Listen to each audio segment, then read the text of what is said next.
Bismillahirrahmanirrahim. Jauh berjalan banyak dilihat, dan pengalaman adalah guru yang paling bijaksana. Pantang seorang muslim jatuh 2 kali di tempat yang sama. Hari ini lewat sini jatuh, pantas belum pengalaman. Besok lewat situ lagi jatuh lagi, goblok amat. Si amat saja tidak goblok. Kita mau bicara keagungan Ramadan yang ditandai 3 hal. Pertama, Ramadan dipilih oleh Allah menjadi bulan tempat di mana pertama kali diturunkan Al-Quranul Karim, kitab suci kita, imam kita, pedoman utama dalam melaksanakan berbagai kegiatan hidup. Pertama, ia berisi akidah yang tujuannya menyelamatkan manusia dari ketergantungan kepada benda, menyelamatkan manusia dari kemusyrikan, baik syirik yang jali maupun syirik yang khafi. Syirik jali itu syirik terang-terangan, nyata-nyata menyembah berhala, nyata-nyata meyakini Tuhan lebih dari satu. Kalau gitu insya Allah kita aman. Tapi ada syirik khafi, syirik yang tersembunyi, menjadikan yang selain Allah sebagai tujuan akhir dari seluruh kegiatan hidup. Itu syirik khafi. Saya sejak pakai cincin ini rezeki lancar. Cincin. Saya sejak pakai gesper ini, jangan anak gadis, nenek-nenek ngelihat saya lemes. Gesper. Ini sejak ada perkutut di rumah ini bisnis bagus. Perkutut. Kalau komputer lebih kita kagumi dari Allah, itulah berhala kita. Kalau pangkat lebih kita utamakan dari Allah, itulah berhala kita. Kalau ilmu lebih kita kagumi daripada Allah, itulah berhala kita. Quran membebaskan manusia dari ketergantungan kepada benda, membersihkan keyakinan, meluruskan tauhid dengan konsep akidah. Lalu sisi yang kedua, syariat untuk mengatur kehidupan sesama manusia. Selama ini kalau mendengar syariat yang terbayang oleh kita kan yang serem-serem, dan memang diopinikan sedemikian rupa. Padahal watak syariat itu pertama, al-musawat bainan nas fi takalifil ahkam. Ini watak syariat Islam. Semua manusia sama dalam berhadapan dengan hukum Allah. Semua manusia sama. Bukankah ini yang kita perjuangkan dengan tuntutan keadilan? Supaya di Republik ini jangan ada warga negara kelas 1. Supaya di Republik ini jangan ada yang kebal hukum. Supaya di Republik ini hukum jangan seperti pisau, tajam ke bawah tapi tumpul ke atas. Syariat mengajarkan al-musawat bainan nas fi takalifil ahkam. Semua manusia sama dalam berhadapan dengan hukum Allah. Ketika mengajarkan orang beramal, Rasulullah kepada putri kesayangan beliau sendiri berkata, "I'mali ya Fatimah, i'mali fa inni la ughni anki minallahi syai'a." Fatimah, beramal kau. Fatimah, salat. Fatimah, puasa. Fatimah, haji. Kalau kau tidak beramal, aku ayahmu Rasulullah tidak akan sanggup membelamu di akhirat nanti. Inilah watak syariat. Tidak mentang-mentang anak kesayangan lalu ada jaminan, sudah Fat, kamu nggak sholat nggak apa-apa, nanti di akhirat ada papi. Tidak. Semua manusia sama dalam berhadapan dengan hukum. Andai kata Fatimah putri Muhammad mencuri, tidak usah orang lain, Muhammad sendiri yang akan memotong tangannya. Bukankah keadilan macam ini yang kita harapkan? Cuma sayang, selama ini banyak kita mengenal Islam seperti orang buta kenal gajah. Ada 3 orang buta dilepas ke kebun binatang, disuruh kenal gajah. Saya yakin laporannya lain-lain. Orang buta pertama bilang, Pak, gajah tipis lebar kayak kipas. Kenapa? Dia baru pegang telinganya. Orang buta kedua ngotot, goblok itu Pak. Yang betul saya, gajah kecil panjang kayak ular. Kenapa? Yang dia pegang ekornya. Orang buta ketiga lebih marah, dua-duanya tolol Pak. Yang betul itu saya, gajah tinggi besar seperti pohon kelapa. Karena yang dia pegang kakinya. Beginilah kita mengenal Islam. Seperti orang buta kenal gajah, frame of reference, kacamata pandangannya tidak total. Baru kenal kaki gajah sudah sok tahu gajah, baru kenal telinga gajah sudah sok kenal gajah. Kemana-mana pidato, saudara-saudara, gajah tipis lebar kayak kipas. Buat orang yang belum kenal gajah, dia menyesatkan. Buat orang yang sudah tahu gajah, senyum di kolom. Oh, kau baru kenal kupingnya kok. Begitulah kadang-kadang kita baca Quran, ayatnya yang keras, kesannya Islam itu sangar, Islam itu sadis, Islam itu perang. Di sisi lain ada yang adem, sejuk, lalu lahir generasi feminim. Buat saya yang terpenting semua kita perlu. Rasul mengajarkan, la takun ratban fatuksara wala yabisan fatuksara. Jangan lemah, nanti kau diinjak orang, tapi jangan keras, nanti kau dipatahkan orang.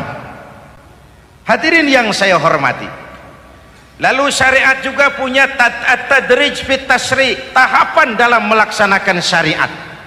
Oleh karena itu Ramadan yang keagungannya ditandai dengan turunnya Al-Quran harus jadi momentum kembalinya kita kepada Al-Quran. Quran itu imam, kita ini makmum. Saya mau tanya, imam ikut makmum apa makmum ikut imam? Makmum ikut imam apa imam ikut makmum? Makmum ikut imam. Kalau Quran imam dan kita makmum, kita ikut Quran, jangan Quran diminta ikut kita. Imam ruku, kita ruku, imam sujud, kita sujud, imam i'tidal, kita i'tidal. Ke barat kata Quran, ke barat kita berangkat, ke timur kata Quran, ke timur kita menuju. Halal kata Quran, ambil, haram menurut Quran, tinggalkan. Kalau dia imam dan kita adalah makmum, mari berimam kepada Al-Quranul Karim. Yang kedua, keagungan Ramadan ditandai dengan perintah melaksanakan ibadah puasa. Para ulama menyebut puasa itu ibadah sirriyah, ibadah rahasia, ibadah abstrak, tidak ada unsur sugesti. Kalau kita sholat, orang lihat. Kita sedekah, orang tahu. Kita pergi haji, satu kampung nganter. Kita puasa, cuma kita dan Allah. Pura-pura sholat, ketahuan Pak. Pura-pura sedekah, nggak bisa dong, apa yang disedekahin. Pura-pura haji, kemana perginya? Tapi pura-pura puasa, gampang. Keluar rumah, bibir lap yang kering, jalan lemesin dikit, ada angin miring, lemes amat, puasa. Sirriyah, abstrak. Ibadah lain bisa dinilai, wah itu teman kita sodakohnya berani ya. Kok tahu kamu? Kelihatan dari jumlahnya. Itu sholatnya khusyuk ya. Kok ngerti kamu? Kelihatan dari geraknya. Tetangga sebelah itu rasa-rasanya hajinya mabrur ya. Kok ngerti kamu? Kelihatan dari tingkah lakunya setelah pulang haji. Kalau yang sebelah lagi itu Haji Tomat. Di Mekah tobat sampai kampung kumat. Ibadah lain kelihatan bisa dinilai, tapi puasa tidak bisa dinilai. Belum pernah saya dengar orang bilang, teman kita puasanya mantap betul ya. Kok tahu kamu? Beludah terus. Nggak ada hubungannya. Oleh karena puasa ibadah sirri, ibadah abstrak, maka yang terbentuk dari ibadah ini pertama keikhlasan. Ini sikap hidup yang paling penting. Orang lain mau puji atau tidak bukan soal, orang lain mau dengar atau tidak bukan soal. Ini urusan saya dengan Allah. Dari ibadah sirri seperti ini terbentuk keikhlasan, dan itu penting.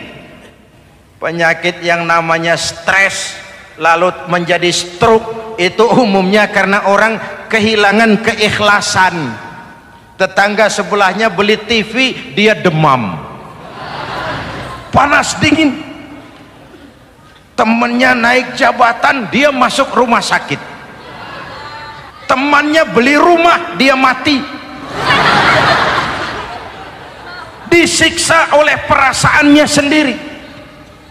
Marilah hidup dengan ikhlas, beramal ikhlas. Saya menyantuni yatim bukan karena disorot TV, bukan karena masuk majalah, bukan karena dimuat koran, karena Allah. Berpakaian ikhlas.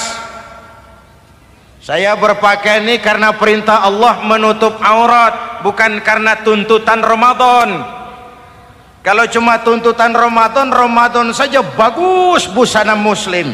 Selesai Ramadan kembali pusar merajalela.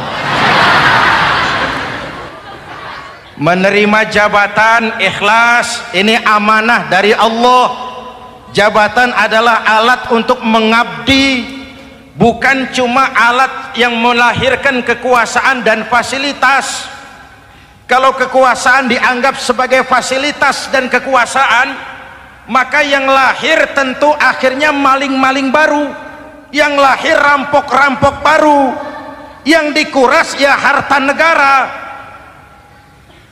Hadirin yang saya hormati, ikhlas menerima jabatan dengan keyakinan ini amanah Allah, amanah akan dimintakan pertanggungan jawab. Ini alat untuk berbuat baik, ini alat untuk mengabdi. Kalau cuma digambarkan kekuasaan jabatan sebagai kekuasaan dan fasilitas, itu yang lalu banyak melahirkan rampok-rampok baru. Betul? Iya, kalau jabatan kan gajiannya jelas. Menteri gajinya jelas, anggota DPR gajinya jelas, presiden, wakil presiden gajinya jelas. Tetapi ketika fasilitas dan kekuasaan banyak memberikan hasil, jangan heran lalu muncul penjarahan terhadap kekayaan-kekayaan yang justru merupakan milik rakyat. Ikhlas dalam menerima jabatan, ikhlas dalam berbuat, ikhlas dalam beramal. Lalu yang kedua, jujur. Tadi siang saudara sholat zuhur apa tidak?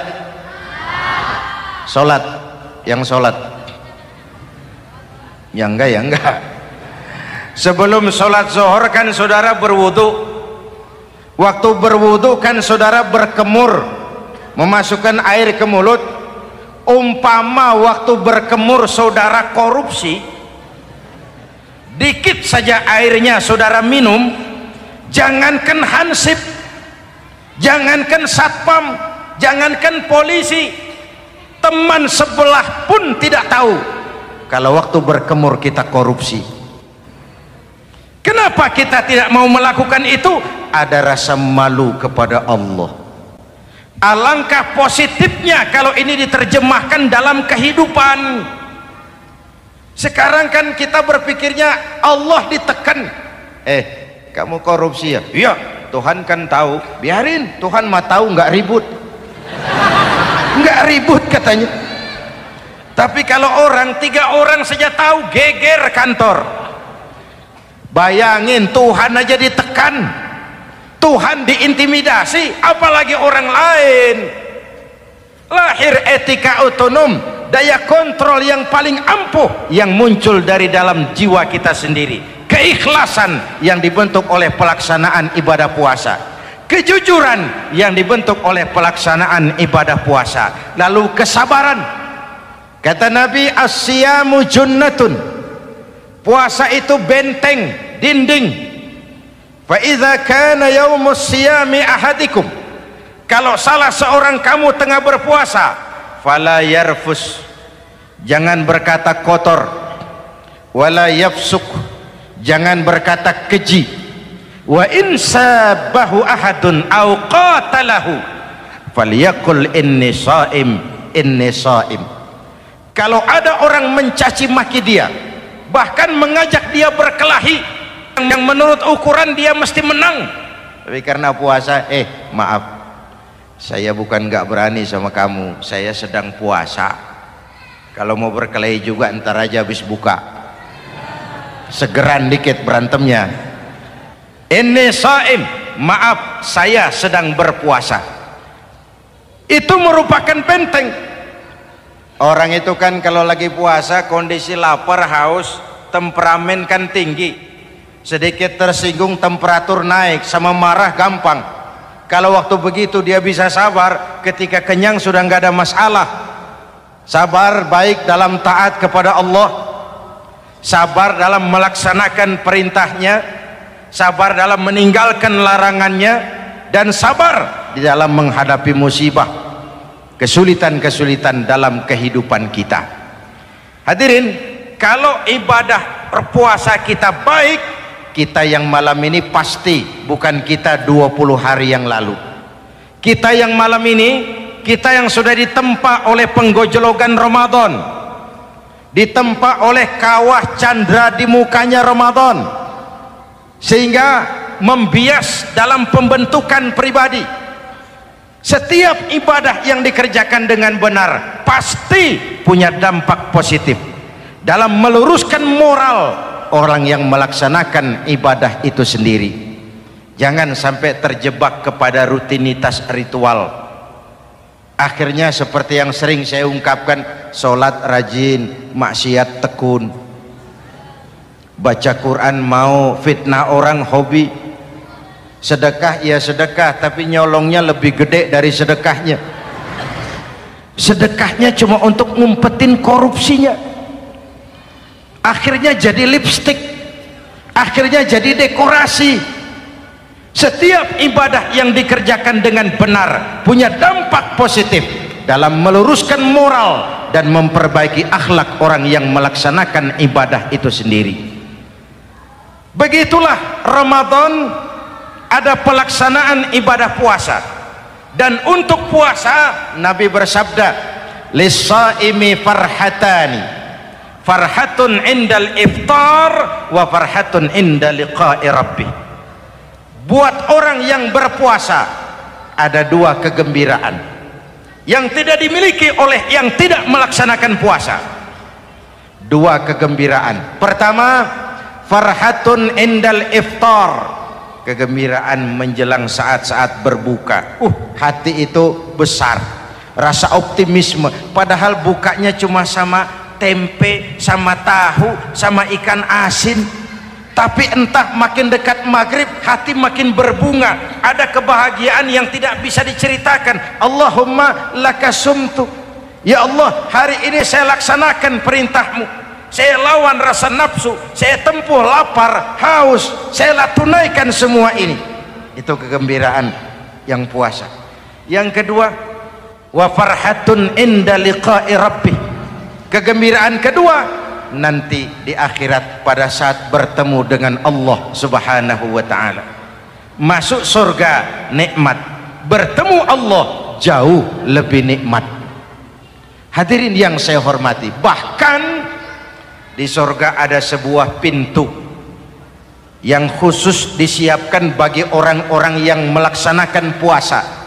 Tidak bisa masuk ke pintu itu kecuali orang yang puasa. Dan pintu itu disebut pintu Rayyan, Babur Rayyan, pintu Rayyan, yang hanya boleh dimasuki orang-orang yang melaksanakan ibadah puasa.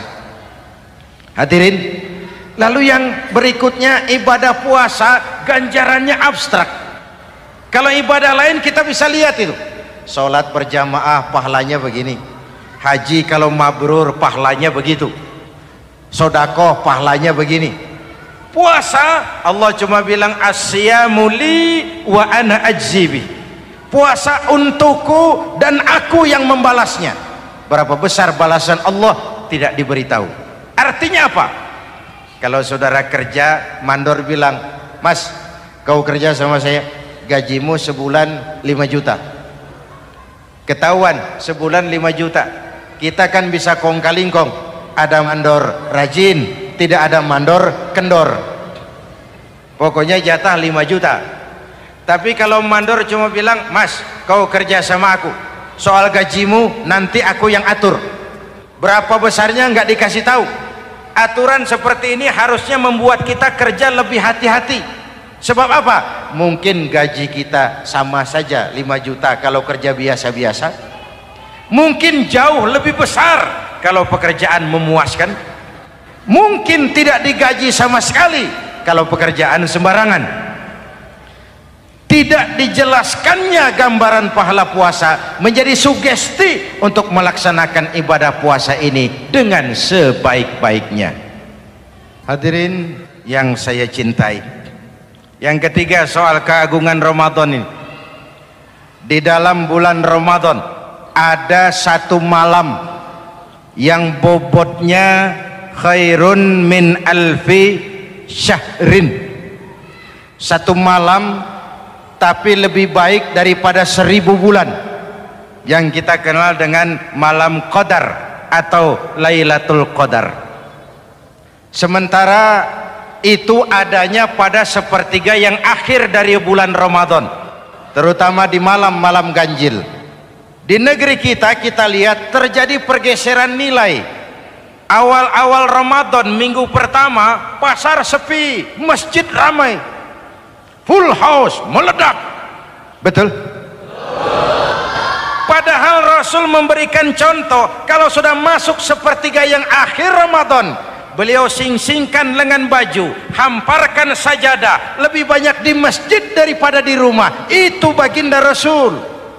Sing-singkan lengan baju, hamparkan sajadah, lebih banyak di masjid daripada di rumah. Hadirin yang saya hormati, di situ makna meraih kemenangan. Karena itu lebaran lain dengan Idul Fitri. Lebaran siapa saja boleh ikutan, tapi Idul Fitri milik orang yang melaksanakan ibadah Ramadan dengan baik. Nah, saya kembali kepada Lailatul Qadar.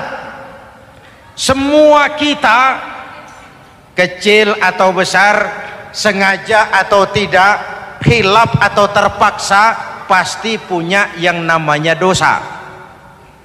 Di sini semua yang hadir nih, include saya, apa ada yang tidak punya dosa? Ayo, jujur. Apa ada di antara kita di sini yang nggak punya salah? Apa ada yang nggak punya dosa? Setiap kita, kecil, besar, sedikit, banyak, terlupa, terpaksa, pasti punya salah. Sekarang kalau mau hitung dagang, kita diberi umur 65, 40 tahun penuh dosa, lalu taubat 25 tahun. Menurut neraca hukum dagang belum seimbang. Dosa 40 tahun ditebus taubat 25 tahun. Menurut neraca hukum dagang. Untung Allah tidak dagang-dagangan kepada kita. Di Ramadan ini Allah ngobrol pahala. Di Ramadan ini Allah membuka pintu rahmah yang seluas-luasnya. Sampai-sampai ada hadis qudsi, "Lau amiltumul khataya hatta mala'atis sama thumma nadimtum fataballahu alaikum."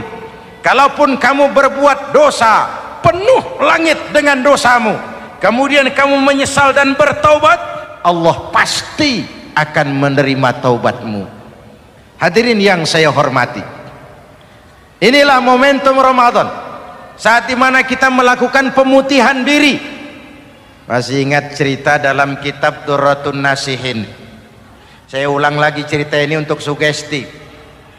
Ada buajingan tengik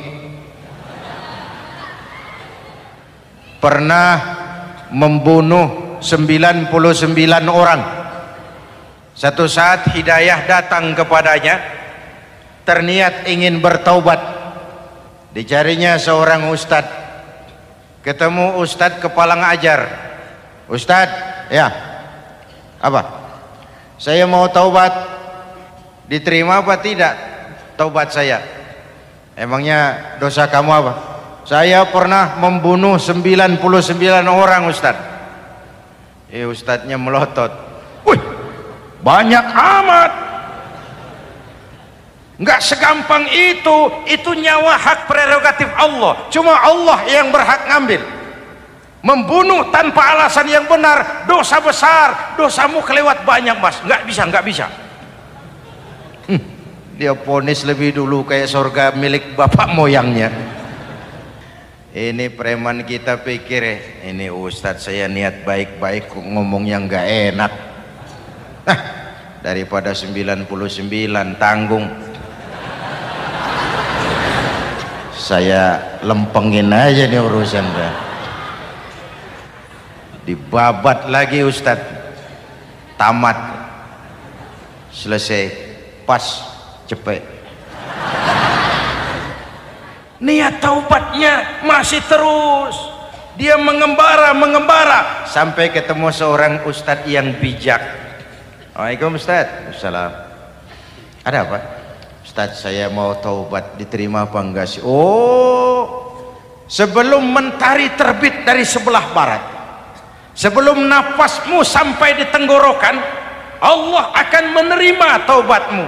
Boleh jadi dosamu besar, tapi ampunan Allah lebih besar dari dosamu. Begitu Ustaz. Iya. Cuman ngomong-ngomong dosamu apa sih? Ustaz, saya sih tadinya cuma bunuh 99 orang. Terus ada Ustaz ngomongnya nggak enak. Jadi saya cukupin 100. Oh, taubatmu diterima asal benar-benar. Cuma begini saja, kampungmu kampung brengsek tuh, lingkunganmu nggak sehat. Kalau kau pulang ke sana lagi, niat taubatmu bisa lentur dan luntur. Kamu pindah saja, hijrah ke kampung lain yang lebih baik. Baik Ustadz, makasih. Wah, ngepak koper, pindah. Belum sampai ke kampung yang dituju, ajal datang merenggut nyawa. Ketika ruh keluar dari jasad, ini malaikat rahmah dengan malaikat azab rebutan. Kata malaikat rahmah, ini jatah saya, orang ini sudah taubat, tempatnya di surga. Kata malaikat azab, nanti dulu, taubat sih taubat, 100 bagaimana urusannya? Bertengkar. Akhirnya Allah mengutus malaikat Jibril, kau adili. Kata Jibril, ukur sajalah mana yang lebih dekat, kampung yang dituju atau kampung yang ditinggalkan. Ketika diukur, kampung yang dituju lebih dekat dari kampung yang ditinggalkan. Kata Jibril, dia jatah malaikat rahmah, taubatnya diterima Allah. Nah, kalau mendengar riwayat seperti ini, jangan diartikan bahwa untuk taubat mesti membunuh 100 orang. Ini harus diartikan bagaimanapun besar dosa dan kesalahan yang kita lakukan, jangan putus asa dari rahmat Allah. Sebaliknya, bagaimanapun banyak kebaikan yang kita kerjakan, jangan puas hati dan sombong diri. Kita belum tahu akhir perjalanan hidup ini. Kita hanya berbuat dan berbuat. Kepastian itu haknya Allah. Ada yang masuk neraka karena menyiksa kucing. Ada yang masuk surga walaupun sudah membunuh 100 orang. Bahkan kalau nanti saudara di surga ketemu orang-orang soleh, saudara nggak usah kaget, itu memang tempatnya di surga. Saudara akan kaget nanti kalau di surga ketemu pelacur. Pelacur masuk surga. Penasaran, saudara samperin, Mbak Yu. Iya mas, Sampean ada di sini, apa Allah nggak salah wesel ini? Iya mas, saya ini ada di surga sini. Padahal waktu di dunia dulu saya ini siapa mas tahu kan? Mas juga langganan kan waktu itu kan.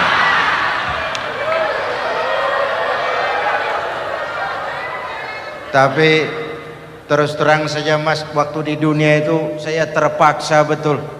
Sejak lahir saya sudah yatim piatu. Sejak kecil sudah yatim piatu. Ada tetangga saya muslim sedikit kaya, tapi pelitnya 17 setan. Akhirnya demi tuntutan perut saya merantau ke kota besar. Ada yang nolong, katanya kerjanya ringan, uangnya lumayan. Apa? Yaitu demi sesuap nasi saya lakoni.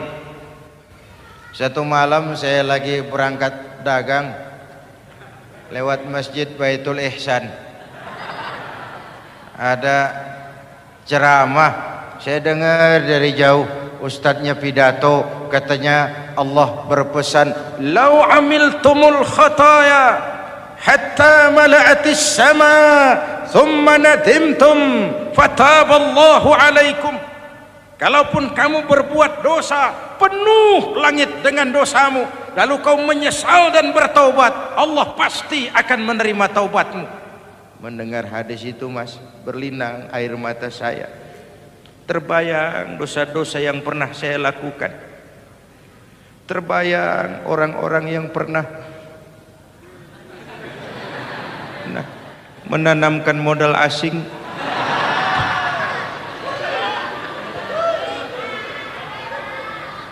Dikala itu hidayah datang, saya niat taubat pulang kampung mas, mudik. Lagi ngepak koper mau mudik, tamu datang, saya bilang mulai malam ini saya berhenti dagang. Taubat saya sebenar-benarnya, taubat saya diterima Allah, walaupun mampir dulu, transit dulu di tempat lain, akhirnya saya sampai juga ke sini. Inilah Ramadan. Orang baik bukan orang yang tidak pernah salah, karena tidak ada orang yang tidak pernah salah. Orang baik kalau dia berbuat salah, dia segera sadar, dijadikannya sebagai pelajaran untuk tidak diulanginya lagi di masa yang akan datang. Maka Nabi berpesan, tuba liman syaghalahu aibuhu an uyubin nas. Beruntung benar orang yang kekurangan dirinya menyebabkan dia sibuk sampai tidak sempat mencari-cari kekurangan orang lain. Tapi celaka benar orang yang terlalu sibuk mencari-cari kekurangan orang lain sampai lupa dengan kekurangan dirinya sendiri. Hadirin, karena itu menurut Al-Imamul Ghazali, Lailatul Qadar itu malam istimewa. Adanya pada sepertiga yang akhir di malam-malam ganjil. 21, 23, 25, 27, 29. Tetapi yang ingin mendapatkan Lailatul Qadar harus berjaga-jaga sejak awal Ramadan. Nggak bisa pakai ilmu ngancem. Wah ini 21 malam nih, nggak keluar-keluar dari masjid. 22 libur, 23 absen lagi. Nggak bisa seperti itu. Ingin mendapatkan Lailatul Qadar harus berjaga-jaga sejak awal Ramadan. 1000 bulan kira-kira 83 tahun. Rata-rata umur orang sekarang kita ini jarang yang sampai 83. Jarang. Kalau menyontoh Rasul jatah kita 63. Hadirin yang saya hormati, sehingga dikatakan itulah fasilitas yang diberikan Allah kepada umat Muhammad ini. Walaupun umurnya relatif pendek, tapi amaliyahnya tidak kalah dengan umat zaman dulu. Benar, Nabi Nuh umurnya 950 tahun. Ibadah umatnya berarti panjang, tetapi mereka tidak ada Lailatul Qadarnya. Benar, Nabi Adam umurnya panjang, 2000 tahun, umatnya rata-rata sekian. Tetapi tidak ada nilai tambah yang diberikan Allah kepada mereka. Kita umat Muhammad ini umur relatif pendek, Kalau nyontoh Nabi 63 tahun. Betul. Tapi bayangkan ada Lailatul Qadar yang nilainya khairun min alfi syahrin, lebih baik daripada 1000 bulan, dan 1000 bulan 83 tahun. Kalau 10 tahun berturut-turut memanfaatkan Lailatul Qadar, maka artinya umur kita sudah sama dengan umur umat Nabi Nuh alaihi salam. Kualitas ibadahnya yang saya maksud. Tugas kita memanfaatkan peluang-peluang seperti ini dan mengisinya dengan berbagai kegiatan-kegiatan ibadah. Mumpung Allah menyediakan itu buat kita bersama. Tahun depan nggak ada jaminan kita ketemu Ramadan lagi. Karena itu mumpung senyampang ini diberikan kesempatan memasuki minggu-minggu 10 yang terakhir dari Ramadan, sing-singkan lengan baju, hamparkan sajadah, dan berusaha lebih banyak di masjid daripada di rumah.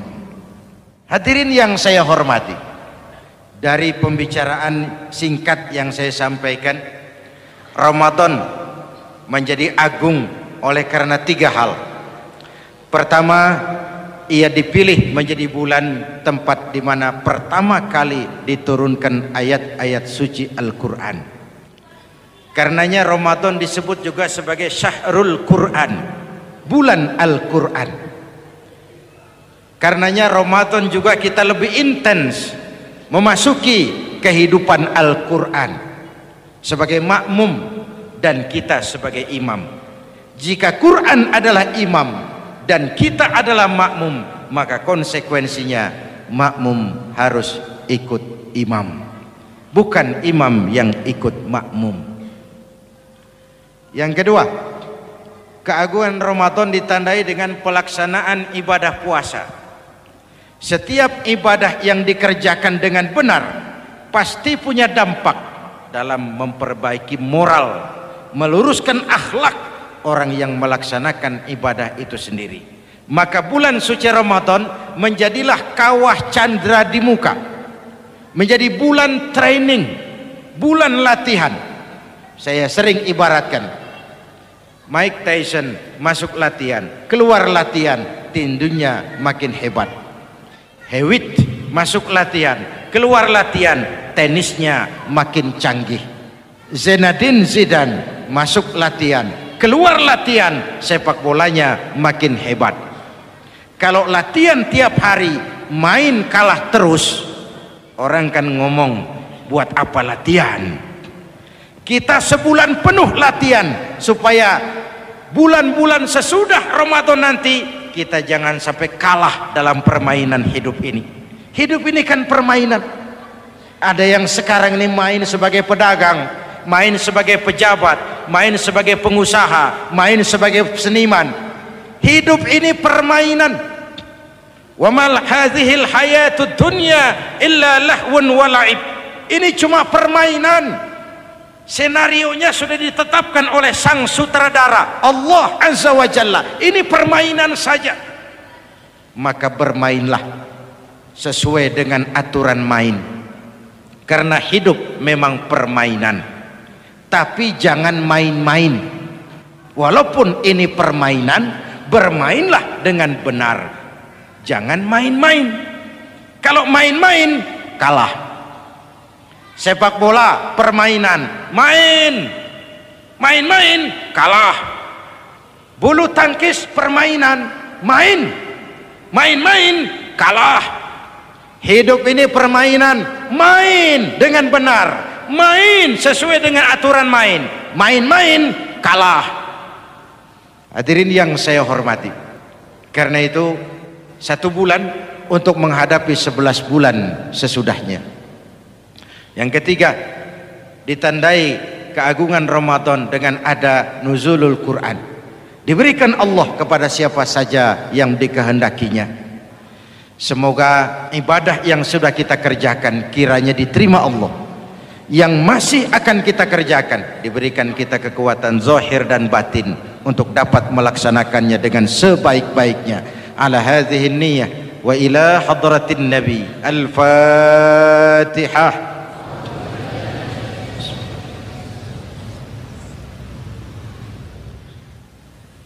Bismillahirrahmanirrahim. Alhamdulillahi rabbil alamin. Allahumma salli wa sallim mubarak ala sayyidina Muhammadin wa ala alihi wa sahbihi ajma'in. Ya Allah, dengan sepenuh perasaan dan pengharapan, dalam segala kerendahan dan kelemahan, ampuni dosa kami, dosa ibu bapak kami, dosa saudara-saudara kami umat Islam. Kalau selama ini lebih banyak lalai kami dari ingat kami, lebih banyak keluhan kami dari syukur kami, lebih banyak marah kami dari sabar kami, tunjuki kami jalan-Mu yang lurus, yang apabila kami berpijak di atasnya, tidaklah kami akan tersesat buat selamanya.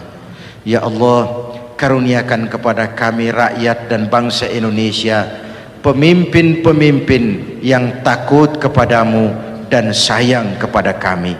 Berikan mereka kekuatan zahir dan batin untuk dapat membawa kami rakyat dan bangsa Indonesia menapak menuju hari esok yang lebih pasti dan lebih baik. Rabbana hab lana min azwajina wa dhurriyyatina qurrata a'yun waj'alna lil muttaqina imama.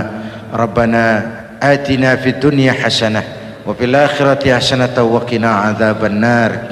Rabbana taqabbal minna salatana wa siyamana wa qiyamana wa takhashu'ana wa ta'abbudana wa tammim taqsirana ya arhamar rahimin. Rabbana ja'alna minas su'ada'il maqbulin wa la taj'alna ya Allah minal asqiya'il mardudin. Afdalu ma qultuhu ana wan nabiyyuna min qabli la ilaha illallah.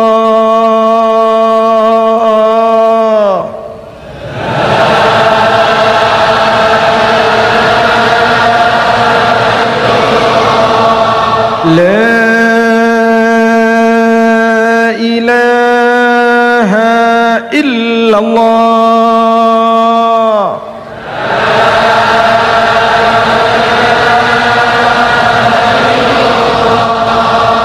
Muhammadur Rasulullah.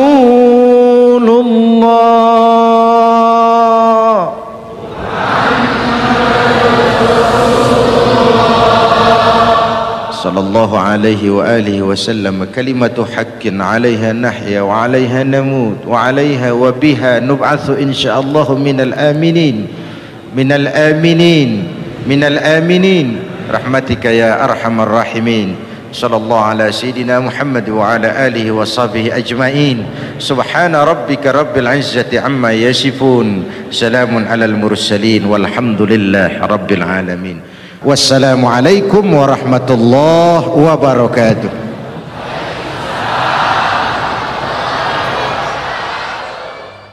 Ya Sayyidi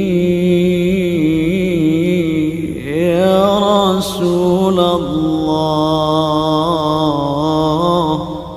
Ya man lahul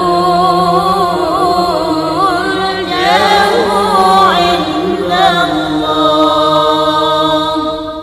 Ya Sayyidi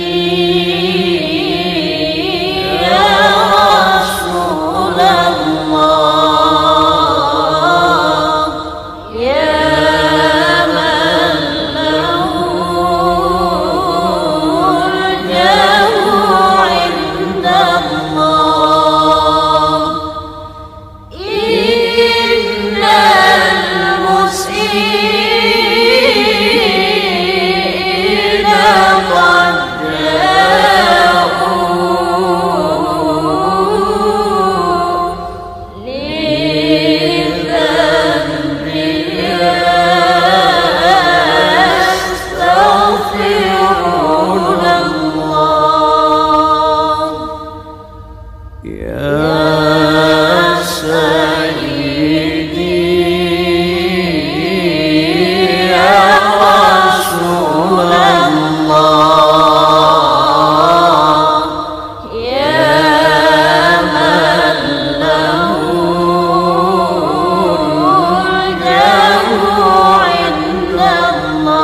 عند الله يا سيدي يا رسول الله يا من له الجاه عند الله إن المسيئين قد جاءوا لذنبي يستغفرون الله يا سيدي يا رسول الله يا من له الجاه عند الله يا سيدي يا رسول الله يا من له الجاه عند الله إن المسيئين قد جاءوا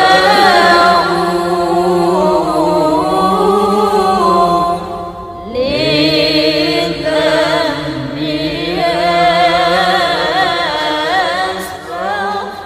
يستغفرون الله. Jangan lupa like, subscribe, bunyikan lonceng.